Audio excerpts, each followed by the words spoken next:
In this series, I talked to you about how I thought I finally cracked the code to cultivate the healthiest friendship, just to realize that what I actually needed was a new friend. In this video, I presented you curiosity as the foundation for relationships.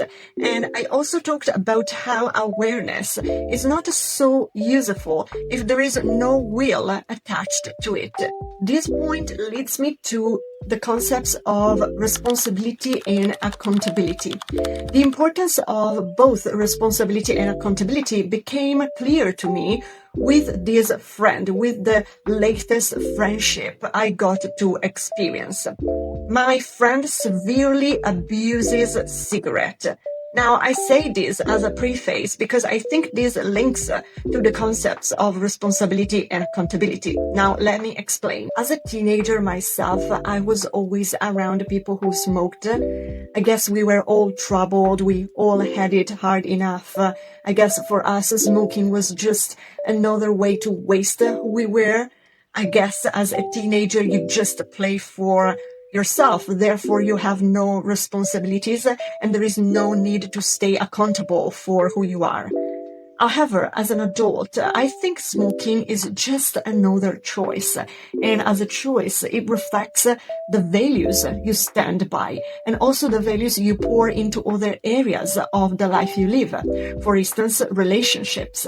And because it is a choice, it's a matter of values and it's a matter of will. Now, I know that with substance abuse, the will to change, choosing to change alone is not enough.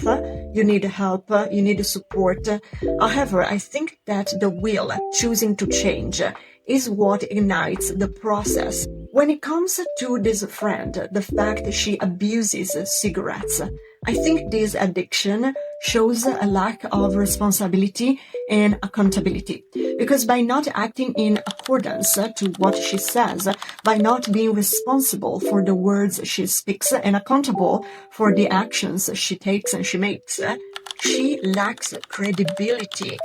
It's not up to the words to speak because the actions, the facts, speak clear enough. I think this lack of responsibility and accountability, also this example of substance abuse, this addiction, I think it links to another element which is fundamental to face relationships, the tolerance to stress and pressure.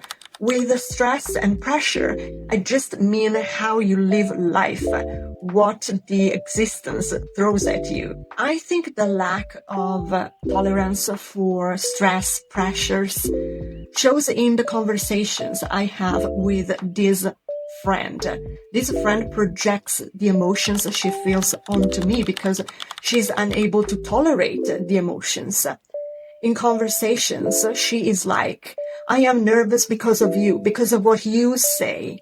I think this is a projection of guilt for what she feels, the emotions she feels, but also a projection of shame because she's unable to tolerate the emotions. She's not responsible and accountable for what she feels. So to conclude this video and link it back to my previous video, which was all about consciousness as a fundament to relationships, consciousness as awareness of who you are, together with the will to act upon such awareness, to choose to change.